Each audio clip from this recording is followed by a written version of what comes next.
बहुत समय पहले की बात है। एक छोटे से गांव में एक किसान रहते थे जिनका नाम मोहन था। मोहन मेहनती और ईमानदार व्यक्ति थे। वह अपनी जमीन पर काम करते थे, फसल उगाते थे और अपने पशुओं की देखभाल करते थे। हालांकि उनका जीवन बहुत व्यस्त था, फिर भी वह कभी कभी जंगल में सैर करने के लिए जाते थे। एक दिन मोहन जंगल में घूमते हुए एक पेड़ के नीचे से गुजर रहे थे। तभी उन्होंने एक अजीब सी आवाज सुनी। यह आवाज बंदर के चहचहाने और झपकने जैसी लग रही थी। मोहन ने जिज्ञासावश आवाज का पीछा किया और देखा कि एक बंदर एक पेड़ पर बैठा हुआ था। नमस्ते इंसान। मोहन, वियो, तुम बोल सकते हो? ये तो अद्भुत है। हाँ, मैंने इंसानों को देखकर बहुत कुछ सीखा है। आप लोग हमेशा काम में व्यस्त रहते हो। क्या आप कभी मजे करते हो?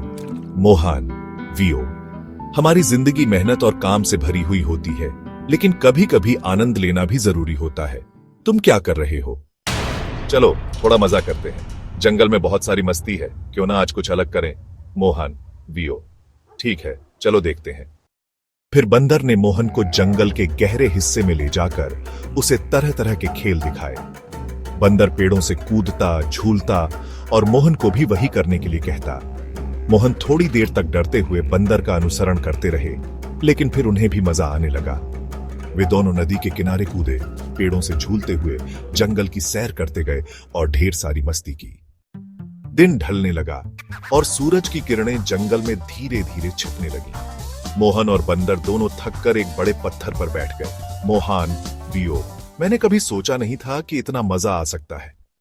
देखो इंसान, तुम्हारे पास बहुत काम है, पर जीवन में आनंद लेना भी उतना ही जरूरी है। तुम लोग हमेशा काम में इतने व्यस्त रहते हो कि मजे करना भूल जाते हो। अगले दिन मोहन फिर जंगल में बंदर से मिलने गए। अब वह समझ गए थे कि जीवन में काम के अलावा भी कुछ महत्वपूर्ण है, मस्ती और हंसी खुशी के पल। वे दोनों फिर से सैर करने गए और घंटों बातें की। मोहन ने बंदर को अपनी जिंदगी के बारे में बताया और बंदर ने जंगल के बारे में अपनी कहानियां सुनाई। समय के साथ मोहन और बंदर अच्छे दोस्त बन गए। मोहन ने बंदर से यह सीखा कि जीवन में मेहनत के साथ साथ खुश रहना भी बहुत जरूरी है, और बंदर ने मोहन से यह सीखा कि कभी कभी जिम्मेदारी के साथ थोड़ी मस्ती भी जरूरी होती है। एक दिन जब मोहन जंगल से लौट रहे थे, तो बंदर एक पेड़ की शाखा पर बैठकर उन्हें अलविदा कह रहा था। ध्यान रखना मोहन, तुम्हें हमेशा काम के साथ साथ थोड़ा मस्ती भी करना चाहिए। मैं कभी नहीं भूलूंगा दोस्त। तुम्हारा धन्यवाद कि तुमने मुझे यह सिखाया।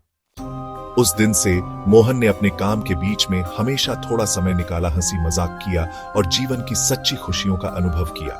और जंगल में बंदर हमेशा अपने दोस्त की यादों के साथ खुशी से झूलते रहे। समाप्त।